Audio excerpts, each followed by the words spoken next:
Are we recording? Yeah, we are. Welcome to Here the we are. Crawley and Drager sessions. We started Here we this are. podcast without you all. We're talking about isolation. We're talking about things that we are Yay. doing on Aren't opposite we all sides of the tired world. of hearing about isolation? Aren't we over it? I think we're over it. I think people are sick of hearing things. I think that the fact that we're all in close quarters. My husband's just here in the kitchen making himself something, and my son's here half naked reading a book, and my other one's still in bed, because he Well, can lucky today. for you, you can only see my shirt up because I'm not wearing much else otherwise. Yeah, right. Okay, because it's nearly bedtime for you, and that's all good. So we were talking about coffee and coffee survival strategies and how they differ between Canada and Australia, and it's probably best if we not bother the rest of the world with that scenario. But we were talking about isolation, and it's been about 3 weeks for you guys. Yes. And so what kind of conditions are you on? What are the we're, rules? I think we're fairly fortunate relative to, I was talking to someone in the Philippines who's not allowed to leave their house because the military is at the end of the road and they need passes just to go out. Yeah. I mean, we're quite fortunate. I can see cars behind you driving around. So I think we may be in similar situations. Yeah. But, for us on the 11th of March, I was speaking with my COO, Louis, and I said, I think we have to have a plan for the staff. That was a Wednesday. I said, I think we need to have a plan for the staff for what we're prepared to do just in case this thing gets out of hand. And he was like, that's ridiculous. That's overkill. Like nothing. You don't have to worry about that.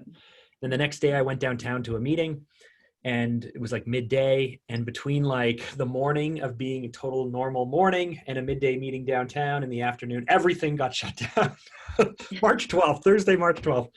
Yeah. It's like all the sports got shut down. Our school system got shut down for March break, but they said, they're not going to come back. And then I just never went back to work. So that was 3 weeks ago today. And for us, I mean, we still take our kids outside every day. I went for a run this afternoon, and my son biked beside me, and there were people on the path. You just stay 6 feet apart. About a week ago was my birthday, and on that day they legally made it. They've shut down all non-essential businesses. They released a list of 74 classifications. Now, honestly, the 74 classifications are pretty loose. It seems like everyone but my company is allowed to be in business. But that was just because it was your birthday. They did it on purpose. Yeah.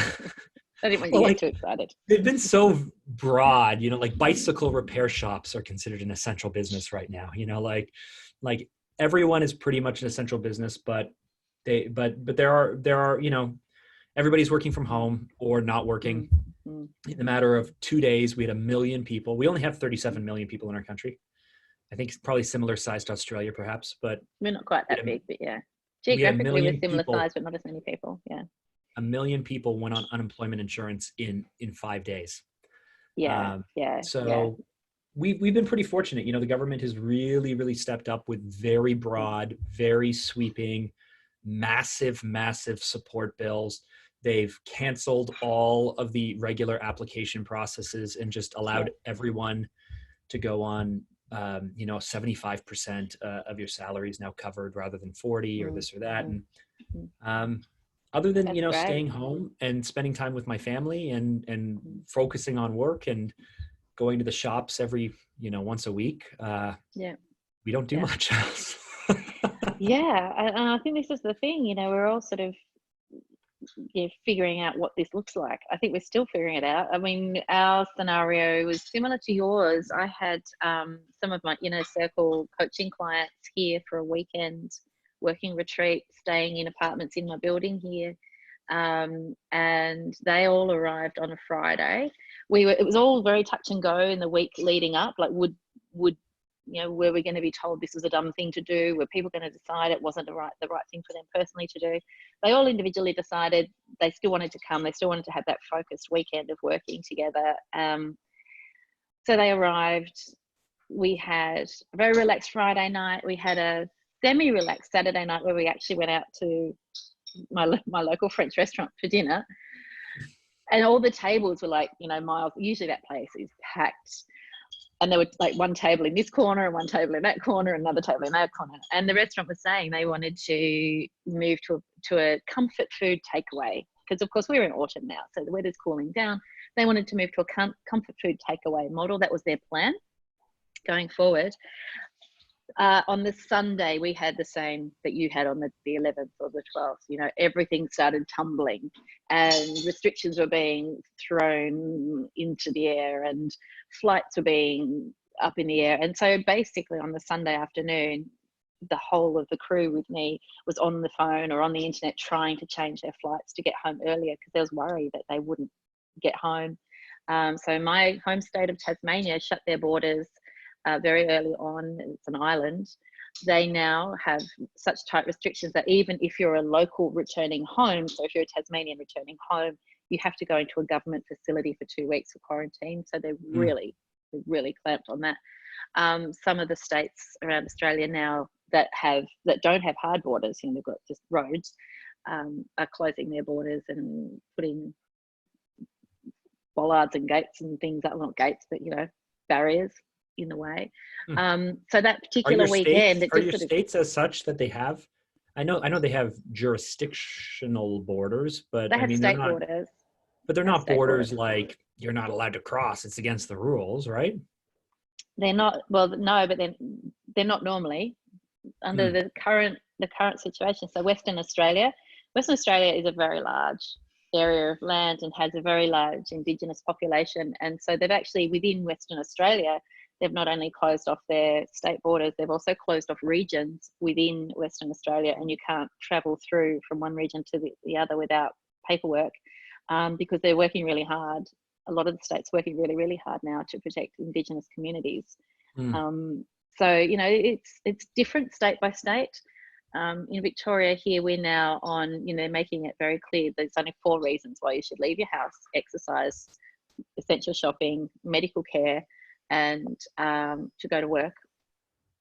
To go to work where? Like if you're an essential service? If you're an essential service, yeah. So, you know, I mean, we've got construction and plumbing. There's a plumbing guy down here on our driveway. There's some road work people over there. Trams are still running. People are still driving. Some shops are still open, but it's getting tighter and tighter. You know, I think Australia's doing a good job. And again, we're lucky we're an island, but so we're not as far into it as you guys are, but we're, you know, a couple of weeks behind. And I don't know. I feel like I don't know. You guys got Tom Hanks all sick, so I feel like you guys started getting it before us. Yeah, because our numbers are still very, very low. We only have, I checked yesterday, I could check today, I think we only have 9,000 people who are sick. Yeah, we don't have 9,000 that confirmed many cases. No? Yeah, we don't have that many. No, we don't have that many. Most of them are in Quebec. There's like 5,000 of them are just in Quebec alone. Yeah, yeah. Well, the big thing here was, you know, the social isolation and social restriction rules were brought in. And then that very weekend, there was this big uproar because people were all over Bondi Beach, like crammed onto Bondi Beach. And so they've now closed all the beaches. And we now have a cluster in Bondi. So, we don't have the degree of community transmission that other countries are seeing, and certainly Tasmania at this stage, unless there's news that I've not seen today, Tasmania doesn't have any community transmission yet. I think all the cases in Tasmania, for example, have come from travellers from elsewhere or cruise ships. Yeah, that's good. So you know, we're doing okay. Ours is almost exclusively through community. Yeah.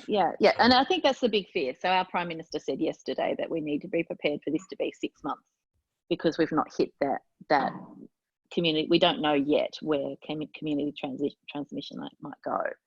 So, you know, so for businesses and you talk about essential services, you know, I actually expected that psychology practices. People as of today, we have 10,000 people tested positive. 250,000 people have tested negative. Yeah, right. So we've done 250,000 tests. Yeah, it's I think we're doing well. I think Australia is one of the top countries for numbers of people tested, and which is obviously a great thing. But we're like everybody else with shortages around, you know, protective equipment and so on. We don't have food shortages or anything like that, but Yeah. I obviously being a psychologist, I'm regularly talking to health professionals who are worried. They're going into their practices. In fact, our Hobart practice and our Launceston practice are functioning differently. So my Launceston team are doing exclusively telehealth. So they're all working from home and doing telehealth. And we made that decision really early because 2/3 of my clinical team up there are rural outreach workers, so traveling to medical centres in small towns. And I just made a call. I didn't want them going into medical centres, either from a risk of infection to them or a risk of transmission from them into medical centres in small towns. So we took an early decision for them to work from home. The Hobart team is still working face to face and practicing social distancing, but they're considered an essential service. Before it was announced that they would be considered essential, actually, my thinking was, well, we may be an essential service, but it's not essential that we deliver our service face to face. So, we'll see how things go down the track. But so far, we've got a good mix and clients are responding well. But the sad thing, it's interesting here. We've had people refuse to work. So my brother-in-law, for example, has a business that was listed as an essential service, and his staff said, "We're not coming in." And he said, "We're an essential service." He said, "We're not coming in," and they all just walked off. So wow, yeah, it's tough. It is. It's really tough. One of my admin team members has an immune compromised family member, and that contributed to our decision to make the whole of the Northern team, the Launceston team, work from home, because we didn't want her family compromised in any way.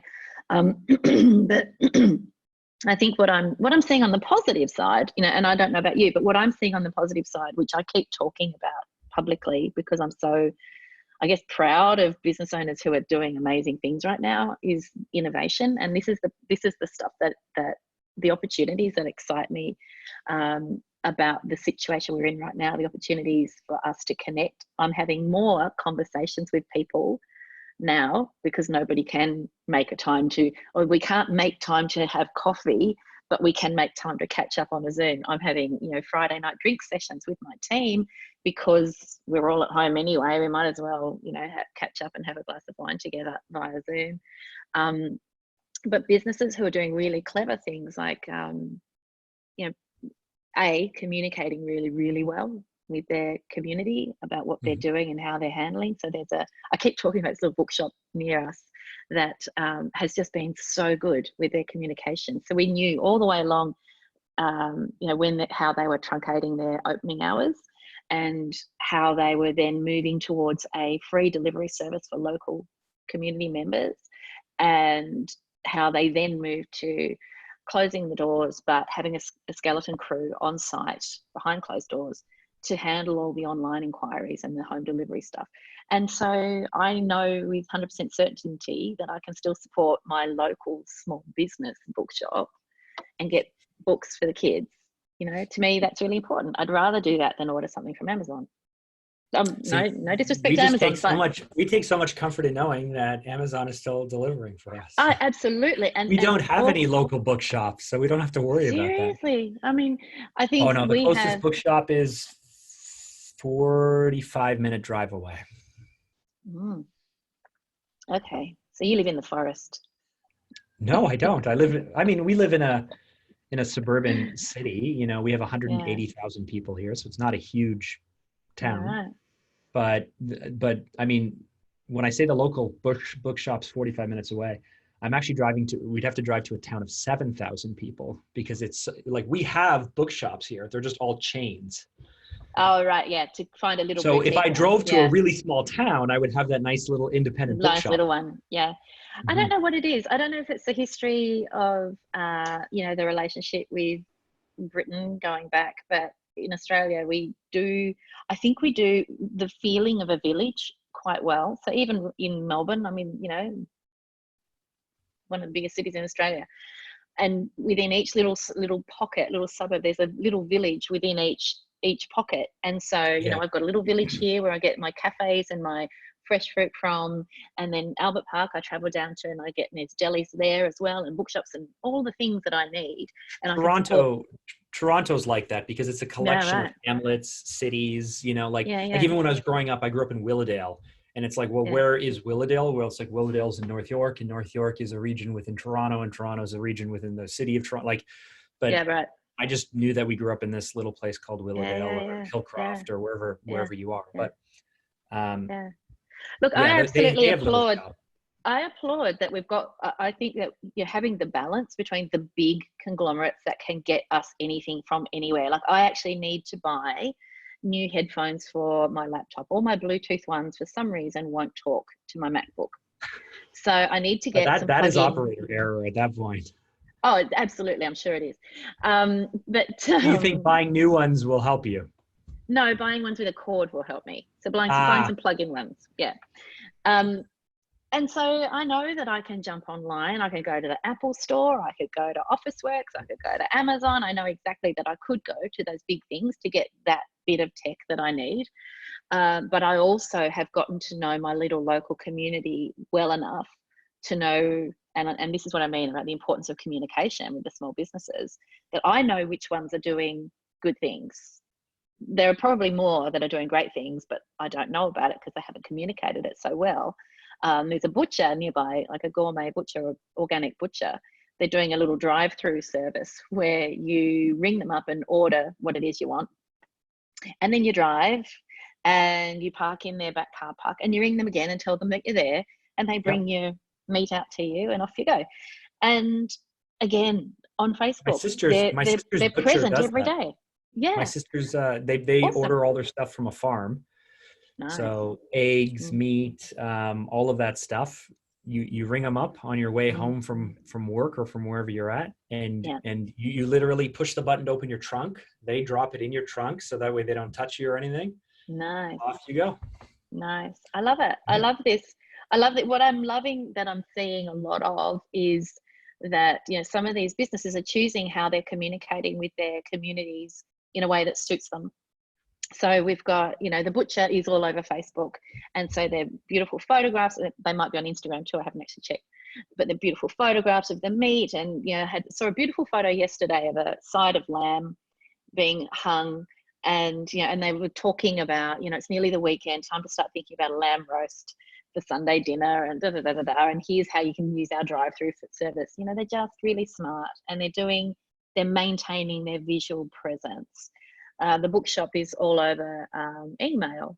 You know, they're really good with their email communication, and they've managed to nail, which I still haven't nailed, they've managed to nail their email communication so that it's always on point. It's always telling you something interesting and useful, and you never feel spammed. Mm-hmm. So I underutilize email because I haven't quite got that. I write really well. For me, it's just doing battle with things like templates and stuff, and it does my head in. So I throw my hands up in the air and resort to Facebook. So don't use templates. So just send. I know. There is, and I will now have more time to just get rid of the templates, go back to simplicity. And what about SMS though? What about text marketing? It's a great way to communicate with people if we're talking about it. You know, my yoga studio that I went to, all of their health updates came through text. You know, they have a system where if I haven't been there in a month, they text to say, hey, what's going on? You haven't been here in a month. What's happening? We're still here. You still have credits. It's great way to communicate with people who love to communicate through text. Yeah, I think that's a really cool thing. I've not explored it much. I know that our system for the psychology practice, our system, we can SMS from within the system, and I know we can do that on a client by client basis. I don't know if we can do it on a bulk basis. I haven't looked into it. I just don't know the answer to that. And so email, Facebook, Instagram, Twitter, text, whatever it is. I think the point that you're making though is that there's not really, if it's on point and it's valuable, there's no risk of over communicating. No. Because honestly, you'll just drive away the people who aren't that interested. And most of the time, I think we as business owners are afraid of like, who cares? Who's going to pay attention to it? If I send something out twice in a week, am I going to bug people? Because you think so little of what you're doing, or so little of yourself, or you're not really driving value, or you're afraid you're not driving value. And so you don't do anything at all. But the answer is to communicate, and just to do something that's good, that's meaningful, that matters, right? That's right. And I think it takes us back to, really early conversations when we might have talked about, what platforms should people use for marketing in their business. And we've talked about, it doesn't really matter, to start with the one you're most comfortable with.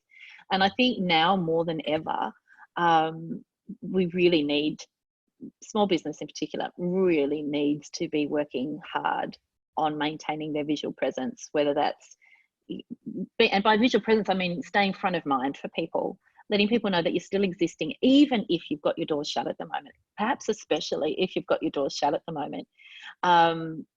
We, as you know, have a favorite we've actually got two favorite French restaurants very close to us. And we consider one our breakfast restaurant, and the other is our dinner restaurant. You guys are so bougie. My goodness. I know. My goodness. Your French restaurants, and your little bookshops, and your butchers, and your coffee houses, and all of this stuff. It just makes you want to vomit, doesn't it? But anyway, partly it's about me wanting to, I think we've talked about this before, how I like to have a relationship with places that I frequent.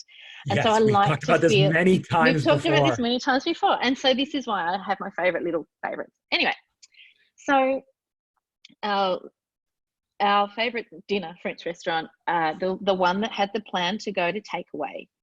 So we got an email from them, and sadly they announced that they were closing their doors, and they were just going to wait it out, and that they'll be back. And so I madly then jumped on and made sure that I was following their Facebook page and following them on Instagram, so I didn't miss any announcement when they reopen. Now I'm not seeing anything regular from them, which makes me sad, and I kind of want to ring them up and say, please keep us posted, because we love you, and we want to know that even if you're at home pickling onions, I don't care what you're doing, I just want to know that you're still there. And I think that for a lot of people in the community, that sense of uncertainty that we've all got, and this is like the psychological impact of what we're all experiencing, right? All this uncertainty around us, the certainty that we can provide is just visual presence. So the visual continuity of the things that we love and cherish in our communities, and they are often small businesses. So it might be a gallery, might be any kind of business. You want to know something remarkable that we've kind of hit on, and I don't think people are taking advantage of this, and I haven't really shared this with too many people. The old saying is, what is it? That necessity is the mother of innovation. I was talking to someone about this yesterday. Necessity is the mother of invention. Yeah. Invention. Yep. Perfect. So when your back is up against the wall, if I'm having a bad quarter, I'm having a bad quarter. If I think that in 6 months I'm going to be bankrupt, you better believe I'm going to hustle. And so there was a post that a friend had on LinkedIn who talked about some kind of clinician, I don't know if they were a physical therapist or a physiotherapist or a massage, or I don't know what they were, but they said that they had to shut their practice down, and that this business owner was running out of cash and on the verge of bankruptcy only a few weeks in. And so they found some kind of online solution that might help. And it's not a perfect solution. It's not even a really good solution, but it's something. And they were inundated with customers who are desperate, not for a perfect solution, but they're desperate for something. And his point was that it's like, you have to try new things. And my point to him was, we want to try new things, but customers are not open to new things. Customers don't like new things. Customers don't like change. But right now, everyone is open to change. Yep. Customers are willing to change. They're willing to come up with something that's okay. And if you try something, people will applaud you. No one will get mad at you if it doesn't work. So we have this weird, perfect storm where we are forced to be innovative. Customers are 100% open to change, and no one will get upset with you for trying. So why not try something? That's so true. That is so true.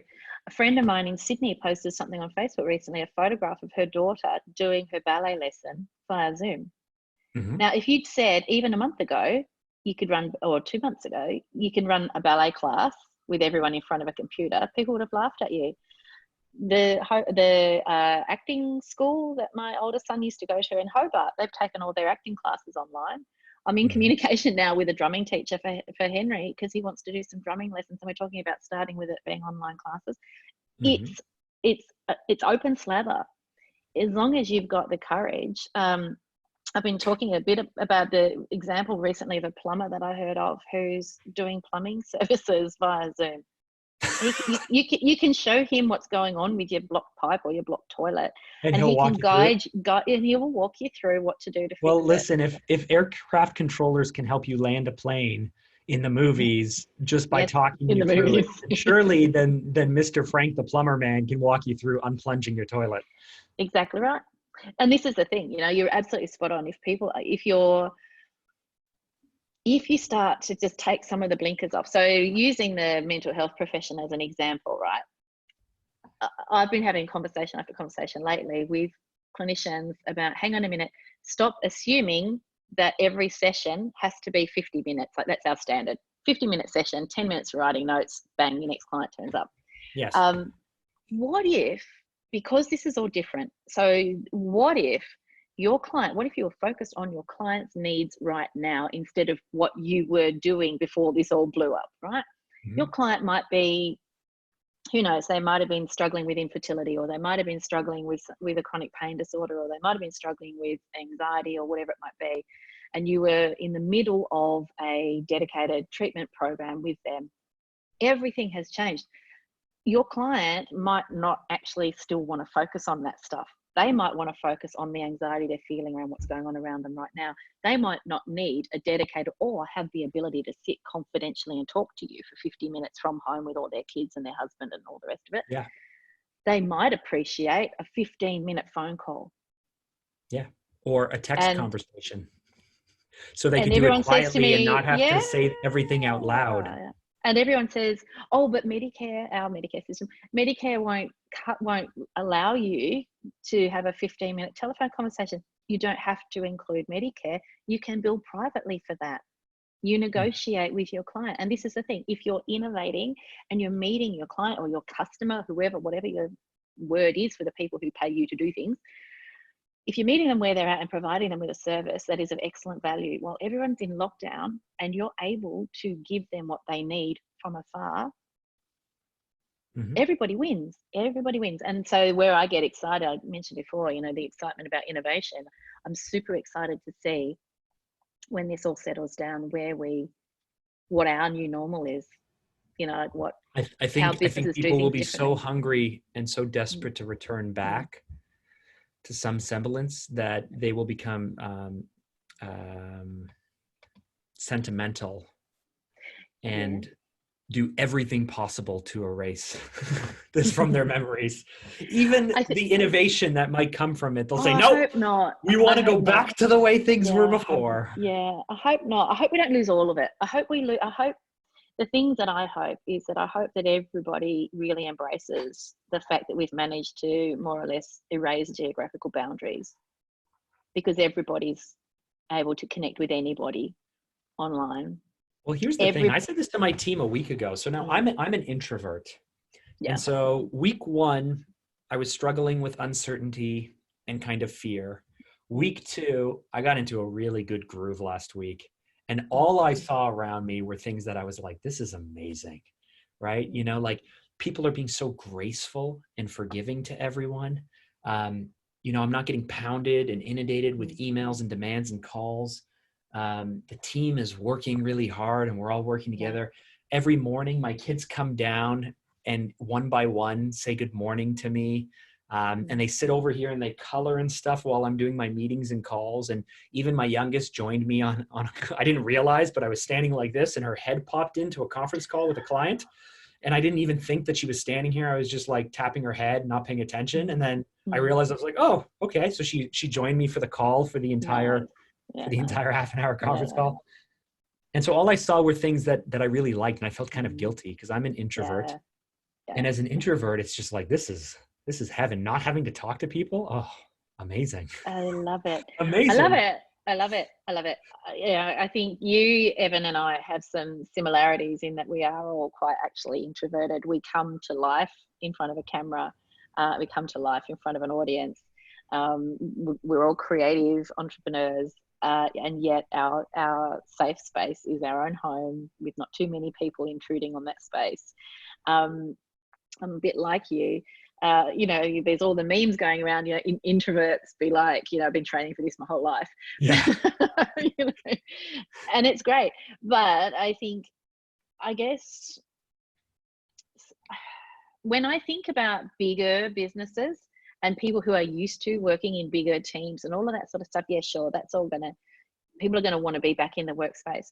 I hope we'll see more flexibility come into businesses around things like working from home for parents and with sick kids and things like that, because what we've done is we will have proved that it's possible. So this is why Simon, my husband, nearly got stuck in Tasmania about a week ago. He was trying to prove a point. At that stage, it was all still a bit flexible. So his boss was at that stage saying, look, I'm not sure your position's actually suited to remote work, because he wanted to be here. So he said to me, I'm going to go back to Tasmania. I'll be in home isolation for 2 weeks, because that was the rule at that time in Tasmania. You had to stay at home no matter where you're coming from. Now you have to be in a government facility. He said, I'll go back to Tasmania. I'll be at home for 2 weeks. It'll demonstrate to my boss that I can work remotely, and then I can come back here. That was the plan. A couple of days in, again, everything started crashing around us. And it reached the point where we were worried he wouldn't be allowed to go to the airport while he was on quarantine. We figured out he could do that. So we quickly booked him a flight. The night before his flight, it got cancelled, and all flights with that airline got cancelled. Another airline had cancelled all of their flights. There was only one airline left flying. They out of Tasmania. They had, I think, 5 or 6 flights the next day. We got on the first one for him to come back. He got to the airport 2 hours early because he was so anxious about it. By the time he was at the airport 2 hours ahead of his flight, all but 2 of the flights for that day had been cancelled. The one he was on was still going ahead.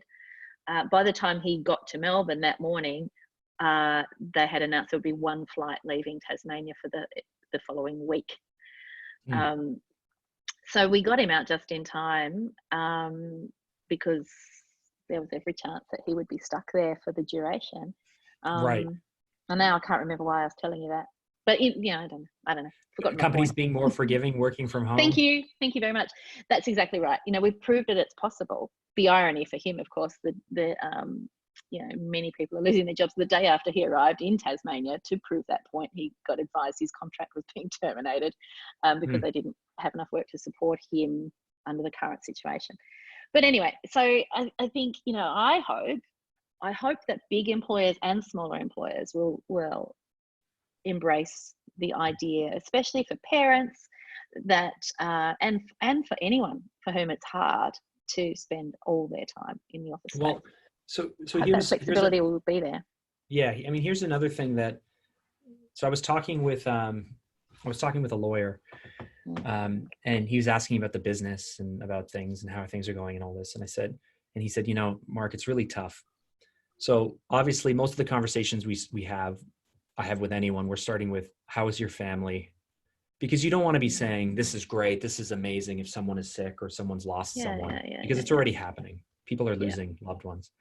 And then the other thing is, I'm really fortunate that my wife and I are in a good place, and I'm in a good place with my kids. There's a lot of families who are being forced into close quarters where, their marriage is already over and they were working through a separation, or they have very rocky relationships with their kids or their parents or their siblings or whatever it is.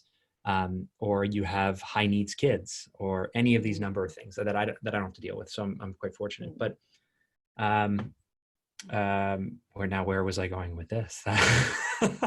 We were talking about working from home, and I was talking about hopefully there'll be flexibility, and then you went all dark on me. And then I went all dark on you with all the negative things that are happening. Yes. But I don't even remember where I was going with this, but that's okay. I'll come up with a new train of thought. You come with a new train. Oh, I was We'll jump speaking on with the the new train. lawyer, right? And he was talking about some of the That's right. challenges they faced. And here's the interesting thing for like me and my business, or our business. Last May, I was at 21 staff. Right now, we're at 8 staff members. Wow. Because through the fall and through the fall for us, so September all the way through to Christmas, our business was shrinking, and it was really difficult and it was really challenging to allow staff to leave through attrition and not replace them and to shrink up. But we made a bunch of tough decisions. We restructured some things in our business. We already implemented remote working for remote teams. I was worried last spring that a recession may come. So we started moving people from full-time employment to contract work, so that way I could expand and shrink as needed better. And so I'm talking to the lawyer and I'm like, we just ran all of these financials, and I'm pretty sure that if we don't do anything between now and our fiscal year, which is July 31st, I think we're still going to break even. And he's like, wow, that's remarkable. But the gratitude that I had was thinking, because I already did a lot of really difficult things 6 months ago or 8 months ago, all that painful stuff that I didn't want to deal with has now put me in a better position today. Yeah. And the painful things that we're working through today will put us in a better position in 6 months or 12 months for all business owners. Because as long as you can survive the fires, and as long as you can survive your business being shut down, and as long as you can survive all of these things in 2021 or 22 or 23 or 24, you will be better off for having learned these hard lessons, taken a few things on the chin, gotten the experience, tightened up, and focused on what really matters most. Because we did it 6 months ago, and I wondered why we were doing it, and now things aren't as bad as they could be. Yeah, 100% agree with you. I was talking with my accountant actually. As you know, I separated my practice into 2 businesses and I sold one of them. And today is actually the very first day that I no longer own my Hobart practice. So I'm doing everything I can to be distracted. I'm very excited. I'm very excited for where they're Is the money heading. in your bank account? Oh no. We've got we've got a rolling arrangement going on there, but okay. Because if the money's in your bank account, then I'd be like, I got nothing to worry about. Well, you see, the thing is, the woman who's bought my practice is someone I've known for a really, really long time, and I have a lot of respect for, and we have a shared sense of the ridiculous, great sense of humor, and shared pragmatism. And the arrangement we've got is that I will continue to consult to her, and I've included her into my inner circle mentoring program as well. So she gets like basically saturated with support from me going forward. And that also helps me feel a little bit connected to the Hobart team still, even though, we'll cross-pollinate. We're treating it almost like a partnership. I'm so excited for her and for the team and where they'll go next with this injection of new energy. But of course, in these current situations, I should have been there. Like I was actually scheduled to be there to have my last day with my team yesterday, and the first day celebrating Alison taking over today. So it's a bit sad that I'm not there. But I was talking to my accountant. We were just sort of talking about the sale and final sort of dottings of I's and crossings of T's. But we were talking about one of the new stimulus packages that has been announced here in Australia. So our government is taking the approach that businesses should, and they're supporting businesses to hibernate. So what they've done is they've released a package called JobKeeper. So if you're a small to medium business that can demonstrate that you've suffered or are likely to suffer a 30% loss in revenue, you're then eligible for $1,500 a fortnight payments from the government to pay your staff. So you can close your doors if you need to, and your staff will still be paid. And then when you're ready to reopen, you reopen your doors, you've got the same staff, you don't have to recruit, you don't have to retrain, your business has been in hibernation. I love the idea. I think it's a clever idea. But I was talking with the accountant and I said, with the stuff that we went through 18 months ago, so similar to you, 18 months ago, some really, shitty stuff happened. We, had a bulk of people leave. We didn't rush to replace them. We shrunk down to accommodate the new normal until we found the new normal. and have hit this really nice, secure and stable place with my team, including the Hobart team. And I said, we won't be eligible. We won't be eligible for that money because I can't foresee us having a significant loss in revenue because of the changes we made. And the changes we made, we moved to, stable clinicians working more days a week, so fewer of them, but them each working more time, employed. And we had, instead of contractors, so we went the other way. We went from contractors to employers. We drastically reduced our overheads everywhere we could, and we doubled down on increasing our revenue streams. So making sure we didn't have all our eggs in one basket, making sure our marketing was on point, all of those things. And I sort of am now, with the business coaching, I'm able to say, if this is your first crisis in business, it's probably, wow, what a first crisis to have. Alice and I keep joking. Alison and I, she says, I said to her last night, how do you think you'll sleep tonight? Because of course today would be her first day owning the business. She said, yeah, I'm going to sleep like somebody who just bought a business during a pandemic. So, but if this is your first crisis in business, you're going to learn so much from this. And, and those like myself who've had crises in business in the past, we learned so much from that. And so as a business coach, I'm saying to people, look, I can teach you what I did differently. I can teach you what I learned, and it might give you a little bit of a heads up on some of the things that you can take away from this experience. But don't wait for it to be over before you start implementing. You've got to be implementing these things now. You've got to be working on your marketing, like we were saying before. Your visibility to your community now more than ever is so important. But also, you can still be looking at multiple revenue streams for your business. Like the Clever Bookshop, they're pumping up the tires on their online service and their home delivery service. Clever. They're pumping up the tires on people who are prepared to, at the moment, they're not charging for home delivery, but they could, and I would pay for it, and I'm sure most people would. Yeah, I mean, I listen, like my brother-in-law, right? He owns this business, and I think I mentioned that his staff, even though he's in essential service, his staff said, I'm not coming into work. And so I talked to him the morning when he was dealing with it, and I said, listen, man, this is not a big deal. This is not a big deal for a bunch of reasons, right? Like one, he's part of a system he's part of a franchise system where his fees are tied to his revenue. If his revenue drops, his fees drop. Two, his staff aren't on the job, which means his payroll goes down to nothing. Three, the volume of work he's doing is going to drop. So his cost of goods sold are going to drop. So I walked through every single step, and I was like, the last thing is he's going to be doing all the work himself because he's still going in, which means his gross profitability his volume drops, but his gross profit on every job goes up because he doesn't have to pay anyone. And so when I broke down every single thing, and it just came down to rent, and it just came down to, hey, this rent that you're paying over 3 or 4 or 5 months will destroy you. So call your landlord right now, now, and tell him that he can either work together to get through this, right? The shop's taking a hit, so the landlord needs to take a hit, or they may not be a tenant in the future.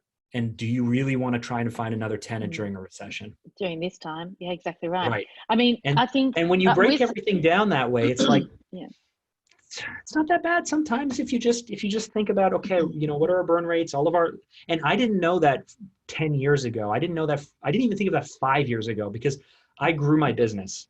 And so I watched revenue grow, expenses grow, cost of goods sold grow, everything grew. And then, so when things started to shrink on the revenue side, of course I anticipated that all of the costs would still be up. And then suddenly I watched the costs drop too. And I went, wait, obviously, maybe it's basic. I didn't think of it. Our costs are dropping when our revenue drops because our cost of goods sold goes down as well. So, okay, we can shrink. There's nothing wrong with shrinking when it's strategic. Then that's the point, the strategic part, that's exactly the point. I think if we know what our longer term goal is, and at the moment for most people the longer term goal is am I going to survive the next 6 months? And and that's all they're thinking. And I'm really pushing for people to think, hang on, don't forget the after. What's going to happen after? And where do you want to be after this is over? So when the doors open and everybody's back out on the streets, and and some people are actually saying, you know what, I don't have the stomach for this anymore. This is probably, then they may not have the and stomach that's for what okay. I was going to suggest next, which is now's a great time to acquire other businesses. Yeah, right. Yeah, right. Right. Well, yeah. If you want to come out of this with 4 locations instead of 1, turn to those people who don't have the stomach for it and say, hey, when this is all done, I'm going to pick up those locations or whatever. Yeah. Well, that's it though. These people who don't have the stomach for it, it's actually okay.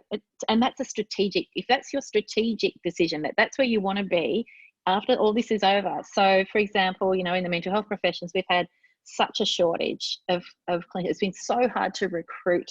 And I think what's going to happen is that there'll be an opening up of people will leave private practice for varying reasons. Some because financially it did them in, some because they just can't stomach the stress of the uncertainty that this might have proved for them. Others will just decide they want the security of an employed position. And so I think we'll see a change in our recruitment capacity going forward. So strategic, think about where you want to be. I think for me, the idea of thinking longer term, so thinking about the now, how you're going to get through this, and thinking about where you want to be in the longer term, you've got to have both of those conversations with yourself, and you've got to be really honest. You've got to be really honest with yourself. Now's not the time to dick around, basically. You've got to be really honest with yourself and say, okay, I think the honest thing that a lot of people are sort of whispering behind closed doors is the excitement around opportunity. And I'm always cautious when I say that, because of course we're not talking about profiteering. We're of course not talking about taking advantage. We're not talking about, buying a packet of toilet paper and selling each roll for $10.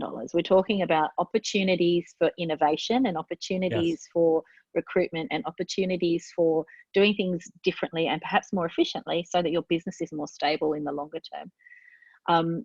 See, that's interesting to the people you talk to people who behind closed doors secretly see opportunity.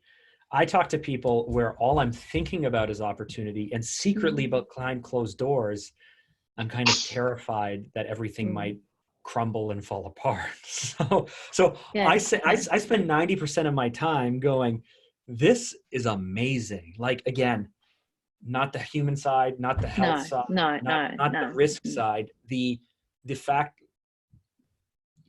we are all experiencing something together. And I think that leaves, again, grace and forgiveness, and people are stepping up, and that makes me feel so grateful for all of that stuff. And I think that people will be desperate to return back to normal, which means we're going to have a really bad recession followed by the fastest recovery in the history of the world. We don't know if this is going to be 2 months. We already know that on our side, like everything is shut down till May 4th at least, but probably June or July. So we don't know if this is a 2-month or a 3-month thing. We don't know if in September we're still going to be in the same situation.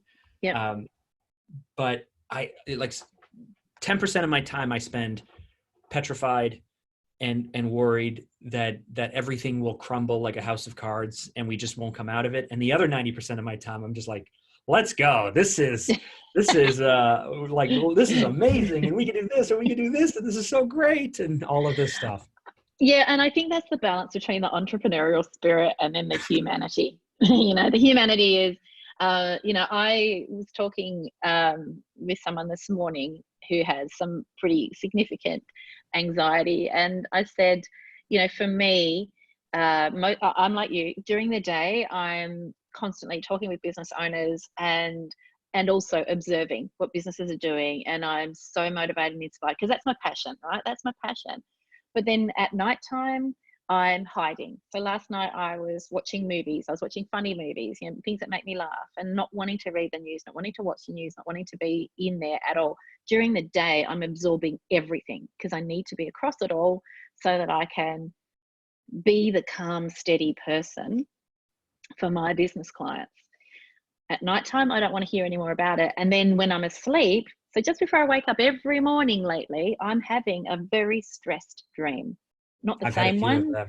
I've had a few of really them. stressed dreams. And they're not about my business. They're about my children or myself becoming unwell. Mm-hmm. So, last night I dreamt that I was in a hotel and that I started coughing and I couldn't stop coughing. And not only was I walking through a hotel coughing, I was naked. So all the anxieties are flowing in there, right? But those dreams are just, that's where the anxiety is squeezing out. That's where that humanity is squeezing out of me. It's in those dreams. And so I'm kind of, now that I'm aware that that's what's happening, that's what I'm doing, that's how my brain is processing it, I can tolerate that. That's okay. As long as I can be that calm, steady person for my business clients during the day, then I feel like and for my children, of course, I feel like I'm finding a balance. I have to say, maybe this is normal, but I am sleeping so much more. I'm requiring so much more sleep these last few weeks. Yes. Because I still go to bed around 9 or 10. I fall asleep. Yeah. But I usually get up at 4:45. Yeah. So that gives me 7 hours of sleep. But yeah, I have not been setting my alarm, and I've been getting up at 6 or 6:30 or even 7, which is like the other day I got 10 hours of sleep. I got 10 hours of sleep, and halfway through the day, I was still exhausted. I'm still jogging. Making myself a note. I'm making myself a note. I'm going to do a live stream on sleep. Okay. Because listen, I think I spend all day like this, all tensed up, and then by the end of the day, I'm just like, oh, I'm exhausted. Yeah. My wife went to the grocery store today. She went to Costco today, and she had to wait an hour and 15 minutes in line to get in. She spent the entire time so on edge that when she came back, 2.5 hours it took her to go to the shops to get groceries. When she came back, she was like, she went and had to take a nap. She was exhausted because she spent like 2 hours in fight or flight mode.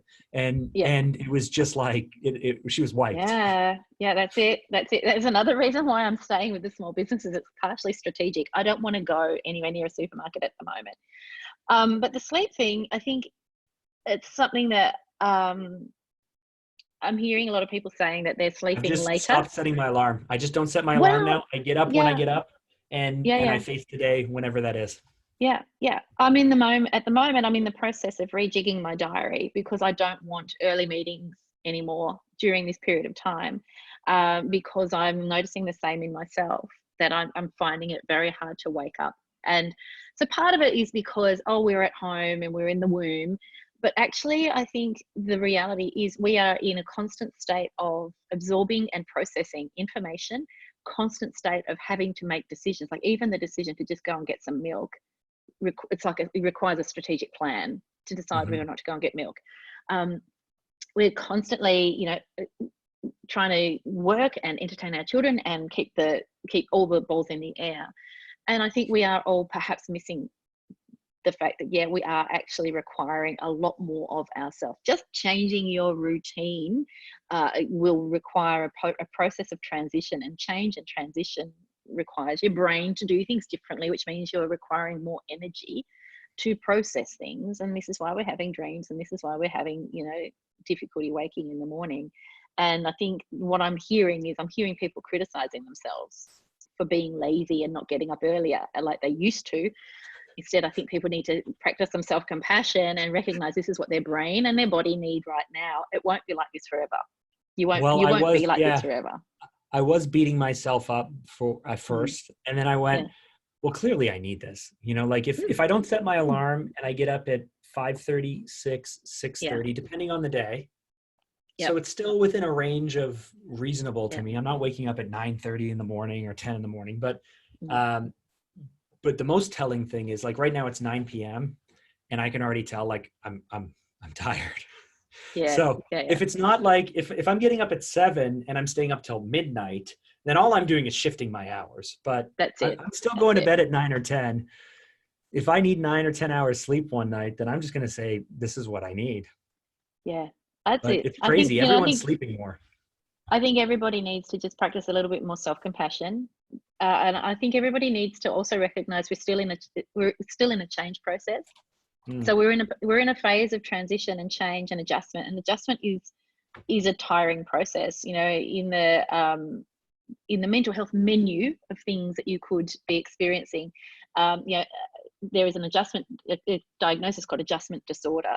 And adjustment disorder is basically where you've experienced something big and you've had time to process that, recover from that, and then 6 months after that has all resolved, you're still stuck and still not processing. You still haven't recovered. So we call that an adjustment disorder. We are yet to see the mental health blowout of what this prolonged exposure to uncertainty and change is going to do to members of to us. We just don't know. It may even, you know, we may have to come up with some new diagnostic categories for what happens when you're exposed to something like this for as long as we will be. You know, the isolation, the families, the stress, the relationship crises, all of this stuff. So self-compassion. Well, but at the same time, you know, the greatest generation got through a few different wars. Yeah, and they didn't have Zoom to connect with each other. This isn't the hardest thing humanity's ever faced. You know, having to stay home for a few weeks isn't the worst thing ever. I've got two grandmothers, both in their early 90s, both of whom live independently in their own homes. And they are the most calm people that I'm speaking to at the moment. They're like, yeah, whatevs. Been there, done that, got my t-shirt. grandfather, you know, like my grandfather came back from Florida, and he's 91. You know, if we really don't want him to get this, it would be very serious if he did. Yeah. But he's in isolation for 2 weeks because he traveled. And my grandmother passed 3 years ago. And so last week was her third anniversary of her passing. And I knew he'd be alone, and he can't see anyone. He doesn't hear very well. He has trouble speaking because he had throat cancer and stuff. So he's just a very quiet, strong man. But I called him up and I said, you know, like when I was a kid, when I was a boy, we used to go for walks all the time because we live in a part of the city where there's lots of ravines and paths and stuff. And we used to go for 3-4 hour walks, and he would pack lunches and we do that. And so I called him up and I said, hey, tomorrow's supposed to be really nice. The weather's supposed to be nice. Can I drive into the city? And can we just go for a walk together? And I won't come into your house, and I'll stay 6 feet away from you. He doesn't really talk very much. I don't really have much to say, but can we just go for a walk together? So he said, yeah, that'd be sure. Okay. That'd be great. And so I told my kids I was going, and then they, of course, were like, we want to go too. So we show up at his place on his driveway, and I call him up, and he comes out of the door and he goes, hold on. He sees the kids and he goes, hold on a second. He goes back in the house. And like 3 minutes later, he comes back out, glasses on, we go for a walk, and I'm keeping the kids away. You know, like I don't want them to touch him or anything. So the kids were walking along. We went for like a 1 hour walk in the sun. It's beautiful. It's spring here. So it's our first day where the sun has like some heat to it. And we had a beautiful walk together, and he told some stories, and it's my old neighborhood I grew up in. So I'm telling the kids, oh, I went to public school there. And this is where this is the house your aunt grew up in, and all of this stuff.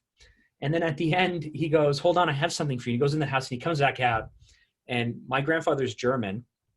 So in Germany, they have these little gummy bears that are like German made, and he always collects them. He bags them up. The kids always know that he has them in his pockets, but he just reaches out his hand like this and goes, these are for you. And so I take the bag, and he drops it in my hands, and I'm like, oh, now quarantine. Like I can't.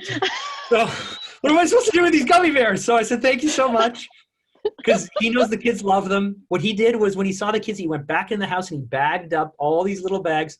So then I walk like this carefully, and I just put them in the back of my truck. They're still sitting back there. I haven't touched them in a week. They're still sitting there. And the kids are like, can we eat them? And I'm like, no, the gummy bears are in quarantine. Nobody's touching the gummy bears. They're in quarantine. Isn't it like surfaces for 3 days or something like that? 3 or 5 days? Something. Maybe, but I don't know. These are pretty gummy, pretty sticky, pretty sugary gummy bears. You might need to order some online and pretend they were from him. No, the kids know. I'd probably give it another week, and then that'll be 2 weeks of quarantine. Anyway, but yeah, I mean, my grandfather is like one. It's like I really It's wanted, beautiful. to make sure I spent time with him. Um, Yeah. Yeah. he is, a refugee from Lithuania into Germany during World War Yeah. II, Yeah. witnessed all kinds of stuff. We've lived through harder things than this. And even, it Yeah. doesn't diminish how hard this is, No, no, no, but, no. we've lived through And harder that's things what than this. my grandmothers are saying similar things. And, it struck me, I think it hit me the other day that I can't go and travel to see them. Like I can't go and see them. And I've moved to Melbourne now, and it's an effort to go and visit them anyway, even without quarantine and stuff. But I literally would be institutionalized for 2 weeks if I went to Tasmania, and then it would be stupid to go and visit 90-year-old women. And it did hit me. It hit me like if something happened, and we've now got rules around funerals and weddings too, like how many people can attend and all that stuff. Mm-hmm. So it hit me. If anything happened, this is a turning point. This is potentially it, really. And all I could think to do was send them some flowers and a box of chocolates, and obviously, can you send them a brand new iPhone? I that could. They can turn on, and then you can FaceTime them. Yeah. Oh, no, I can do all that. So one of they know how to do that? Okay. My grandfather does not know how. One of them not know how can. to do that. The other one refuses. But Okay. that's okay. I mean, I can talk to them on the phone. I know all of that. But I felt like I needed to do something tangible, and it was all about making me feel better. I almost never send them flowers, but it was about making me feel better that I had done something symbolic to tell them just how much I love them. And obviously, it cheered them up, and that was beautiful. But I'm 100% open about this. It was all about me. It made me feel better knowing that I had done something symbolic. And and I will speak with them and do all those things too, and FaceTime and stuff like that. But I think the enforced physical distance is a challenge for me. I'm not near any of my family. They're all in different parts of Australia. So,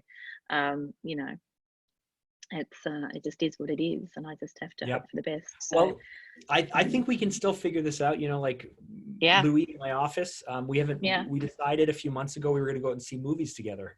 I love seeing movies. He loves seeing movies. We never go out. So we said, let's just go see a movie every once in a while. We can't. So we decided that I am going to, tomorrow night, I think it is, I'm going to load up a movie on Netflix. He's going to load up a movie on Netflix, and we're going to hit play at the same time. And Zoom together as well. We're gonna Zoom call, so that way we can watch the movie together. Yeah, I love it. And comment. Just like when I was a kid, I used to watch TV and then call my friend, and they'd watch the same TV show. And then, did you ever do that? Where you would? No, I don't think I ever did that.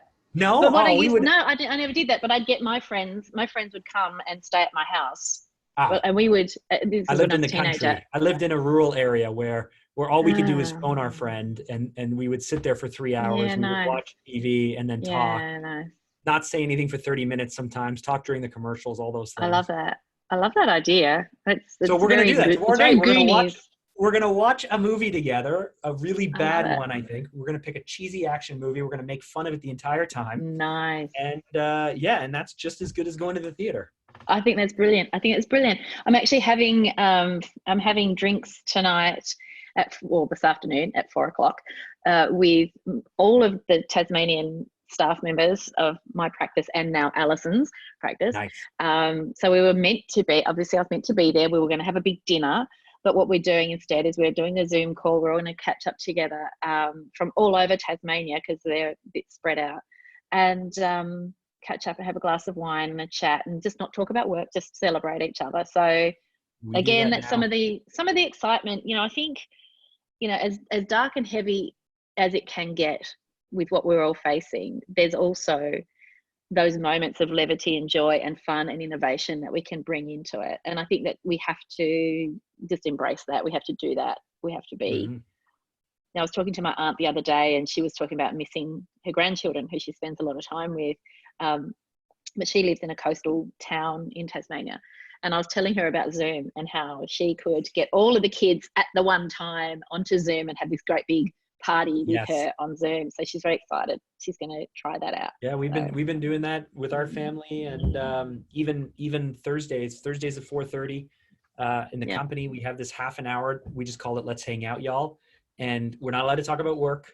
Everybody shows up. Like this afternoon when we did it, gosh, they started talking about like old, terrible shops, you know, like just really terrible ones where you go in and there's like weird like butterfly nets with like string cheese, like, you know, in the same shop, like why and are fishing all these lures, things here? fishing lures, you know, Yes, fishing lures and fishnet stockings, you know. yes, and then like watering cans mixed with like bags of chips or whatever, like, you know, or suddenly there's like a big sale on potatoes, like for no reason. So I don't know, we spent half an hour talking about this, and I was like sitting there, I'm like, really? But I'm thinking, no, this is what extroverted people do. Yeah, that's what they hang do. out with each other.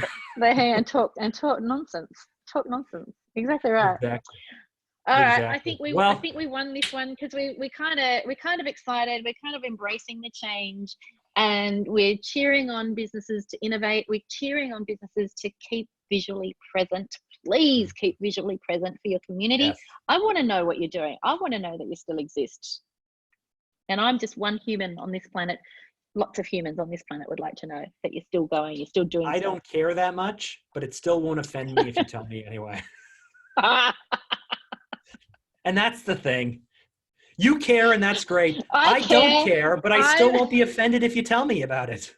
Well, this is true, actually. But this is the point. You know, so many people do get scared of the people who don't care. Forget the people who don't care. Forget Mark. Just focus on me. I want to know, and I want a relationship with you. If you're good. And what I mean by that is, if you've got a shit product, I'm not going to care. I'm going to be one of the Marks of the world. But even so, you're not going to write back and say, how dare you communicate? No, you just hit delete. You don't care. It's not a big deal. You don't care. So whether it's an email or Facebook or Twitter, it doesn't matter. Pick one and be consistent and let us know you live. Your business is breathing and you've got a plan and all of this sort of stuff. So, yeah. I like it. All right. I'm going to stop recording good now. Afternoon, good night. To all of our loved friends. Hang on. I don't want to end just yet.